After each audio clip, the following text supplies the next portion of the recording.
الشیطان الرجیم بسم اللہ الرحمن الرحیم قال اللہ تبارک و تعالی فی الکلام المجید والفرقان الحمید ان اللہ وملائکتہ یصلون علی النبی یا ایھا الذین آمنوا صلوا علیہ وسلموا تسلیما اللہم صلی علی سیدنا و مولانا محمد وعلی آل سیدنا و مولانا محمد واصحاب سیدنا و مولانا محمد وازواج سیدنا و مولانا محمد وبارک وسلم علیہ۔ ارشاد الہی ہے کہ اللہ تعالیٰ اور اس کے فرشتے نبی کریم صلی اللہ علیہ وسلم پر درود و سلام بھیجتے ہیں، اس لیے ایمان والو تم بھی نبی پاک پر درود و سلام کے نذرانہ بھیجا کرو۔ تو یہ اللہ تعالیٰ اور فرشتوں کا وظیفہ ہے جس کا ذکر قرآن مجید میں آیا ہے۔ کثرت سے درود شریف پڑھا کریں۔ نبی کریم صلی اللہ علیہ وسلم کی آمد دنیا کے لیے بہت بڑی خوش نصیبی، حضور دنیا میں تشریف لائے۔ یہ میلاد شریف کی محافل گزشتہ 1400 سال سے جاری ہیں، شروع سے اس کا اہتمام اہل محبت کرتے چلے گئے۔ تو نبی پاک صلی اللہ علیہ وسلم کی حیات مبارکہ کے بارے میں قرآن مجید میں ارشاد ہوتا ہے، لقد کان لکم فی رسول اللہ اسوۃ حسنہ، کہ بے شک رسول پاک صلی اللہ علیہ وسلم کی زندگی تمہارے لیے زندگی گزارنے کا بہترین نمونہ ہے، بہترین رول ماڈل ہے۔ نبی پاک صلی اللہ علیہ وسلم دنیا میں تشریف لائے تو آپ نے زندگی ایک مشن کے تحت گزاری۔ یہ مشن کیا تھا؟ نظام حیات، اس کو بہتر بنانا۔ کھانا کیسے ہے، پینا کیسے ہے، بولنا کیسے ہے، بیٹھنا کیسے ہے، کاروبار کیسے کرنا ہے، اچھا خامد کیسے بننا ہے، اچھا سسر کیسے بننا ہے، اچھا داماد کیسے بننا ہے، اچھا تاجر کیسے بننا ہے، اچھا حکمران کیسے بننا ہے۔ یہ سارا کچھ سکھا کر گئے، بتا کر گئے، نافذ کروا کر گئے۔ کس طریقے سے زندگی گزارنی ہے ایک دوسرے کے ساتھ، پیار، محبت، اتفاق، بھائی چارہ، خلوص، ایک دوسرے کا احساس، یہ سارا کچھ اسی کو ہی دین محمدی کہتے ہیں۔ دوسروں کا احساس کرنا، اپنی ذات کے خول سے باہر نکلنا۔ کرو مہربانی تم اہل زمین پر، خدا مہربان ہوگا عرش بری پر۔ دوسروں پر مہربانی کرنا، دوسروں کا خیال رکھنا، یہ صفت خدا بندی ہے۔ اللہ کو اپنے کھانے کی فکر نہیں ہے، مخلوق کا فکر پڑا ہوا ہے۔ واللہ خیر الرازقین، اللہ تعالیٰ رزق دینے والا ہے، تو مخلوق کے خدا کو رزق دینے کا اسے فکر ہے، اپنے کھانے کی کوئی فکر نہیں۔ اللہ ان چیزوں سے مبرہ ہے۔ تو ہم نے یہ سمجھنا ہے کہ سلام اس پر کہ جس نے گالیاں سن کر دعائیں دی۔ ہم اس نبی کی امت ہیں جن کو، اردو سمجھ آ رہی ہے نا، ہم اس نبی پاک صلی اللہ علیہ وسلم کی امت ہیں کہ جن کو جادوگر کہا گیا، جھوٹا کہا گیا، دیوانہ کہا گیا، مکے سے نکال دیا گیا، شاعر کہا گیا، اور اتنے ظلم و ستم ہوئے کہ آپ کی پنڈلیاں لہو لہان ہو گئی۔ تو نتیجتاً سلام اس پر کہ جس نے گالیاں سن کر دعائیں دی۔ ہم اس نبی کی امت ہیں۔ ہمیں کوئی گالی نکال کر دیکھے تو ہمارا عشق رسول جو ہے نا وہ نکل کے باہر آ جاتا ہے اسی وقت۔ کیا وجہ؟ ہم نے نبی پاک کی تعلیمات کو سمجھا نہیں، دین کی حقیقت کا پتہ نہیں، صرف مسلمانوں کے گھروں میں پیدا ہو گئے۔ یہ کافی نہیں ہے، بلکہ نبی پاک صلی اللہ علیہ وسلم 63 سال اس دنیا میں رہ کر گئے۔ کتنا عرصہ؟ 63 سال۔ تو دنیا میں رہ کر کیا کرتے رہے؟ ایک مشن کے تحت زندگی گزاری، اسے کہتے ہیں مشن محمدیہ۔ اسے کہتے ہیں مشن خداوندی، دین اسلام، اس کی خاطر۔ تو پھر اتنی موٹی 2 کلو کی کتاب دے کر گئے، اس کو کیا کہتے ہیں؟ قرآن مجید، ہر گھر میں پڑھی ہے، تو اس کو پڑھی نہیں رہنا چاہیے بلکہ پڑھی جانا چاہیے، اس کو گھروں میں پڑھی نہیں رہنا چاہیے بلکہ اس کتاب کو پڑھی جانا چاہیے، اور روزانہ پڑھنا چاہیے، ترجمہ بھی پڑھنا چاہیے، تشریح بھی پڑھنی چاہیے، تاکہ سمجھ تو آئے نا کہ اللہ فرما کے رہا ہے۔ جن کے اوپر یہ کتاب نازل ہوئی تھی وہ اہل عرب جو تھے، ان کا تو بچہ بچہ عربی جانتا تھا، وہ تو پیدائشی مادر ذات عربی لوگ تھے، وہ تو ہر بچے کو پتا تھا کہ یہاں کیا بات ہو رہی ہے، اللہ کیا کہہ رہا ہے۔ تو ہماری زبان تو نہیں ہے عربی، ہماری زبان پنجابی، تو ہمیں تو نہیں پتا، تو ہمیں چاہیے کہ اس کو سیکھیں، ترجمے کے ساتھ پڑھیں، سمجھیں، اور اس پر عمل بھی کرنا ہے۔ عمل کیسے کرنا ہے؟ ارشاد الہی ہے کہ وَمِن شَرِّ حَاسِدٍ إِذَا حَسَدَ، یا اللہ میں پناہ مانگتا ہوں حسد کرنے والے کے شر سے، دوسروں کے حسد سے یا اللہ مجھے پناہ عطا فرما، مجھے محفوظ رکھ، اور میرے حسد سے دوسروں کو محفوظ رکھ۔ یہ حسد ایک بیماری ہے، روحانی بیماری ہے۔ انسان مجموعہ ہے 2 چیزوں کا، ایک جسم اور ایک روح۔ تو جسم کو بیماریاں لگتی ہیں، ہم ڈاکٹروں کے پاس بھاگتے ہیں، ٹیسٹ کرواتے ہیں، رپورٹیں کرواتے ہیں۔ تو جب روح کو بیماریاں لگتی ہیں اس کا علاج نہیں ہم کرتے، یہ ہمارے معاشرے میں رواج نہیں ہے۔ ٹیسٹ کراؤ، رپورٹیں کراؤ، الٹرا ساؤنڈ کرا لو، یہ کرا لو، وہ کرا لو، مہنگی دوائیاں کھا لو، تو اس سے ایک کو کم کر دو۔ جسم کو تو فائدہ ہو جاتا ہے، مگر جو روح ہے، جو اصل ہے، جس کی وجہ سے یہ جسم چل پھر رہا ہے، اگر روح کو بیماری لگی ہو تو اس کے لیے ہمیں فکر مند ہونا چاہیے۔ روح کی بیماریاں کیا ہیں؟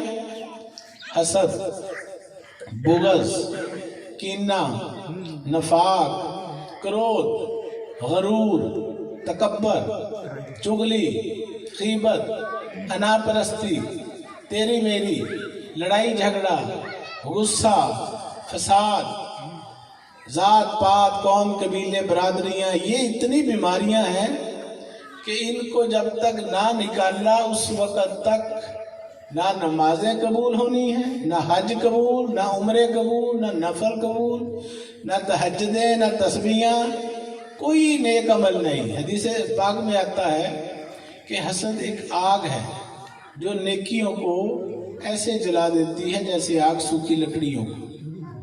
کسی بندے نے ساری زندگی نیک کام کیے، ہزاروں نمازیں پڑھی، دل میں حسد آ گیا تو ساری نمازوں کا ستیہ ناش، ہر چیز پر پانی پھر جائے گا۔ یہ اللہ کے رسول صلی اللہ علیہ وسلم فرما رہے ہیں، جن کا ہم یہ میلاد شریف منا رہے ہیں۔ حضور نے کبھی کسی کو گالی نہیں دی۔ تو یہ میلاد شریف کا جو مہینہ آتا ہے، میلاد النبی کا، یہ ہمیں اپنا چیک اینڈ بیلنس کرنا چاہیے، غور و فکر کرنا چاہیے کہ ہمیں حضور سے کتنی محبت ہے۔ محبت کا تقاضا یہ جھنڈیاں، یہ جھنڈے، محافل، نعتیں، مٹھائیاں، لنگر پکانا، لنگر کھلانا، یہ سارا کچھ بھی اس کی جزیات میں شامل ہے، مگر کلیات جو ہے اس کو بھی سمجھنا ہے، اور وہ کیا ہے؟ دوسروں کا احساس۔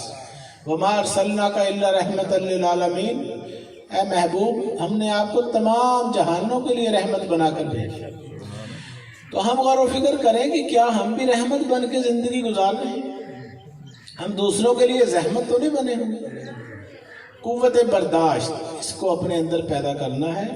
یہ جو ہمارا دشمن ہے نا، ہمارے اندر بیٹھا ہوا نفس، وہ اپنے چلاتا ہے، وہ نہ اللہ کی چلنے دیتا ہے نہ رسول کی چلنے دیتا ہے، وہ من مرضی کرواتا ہے۔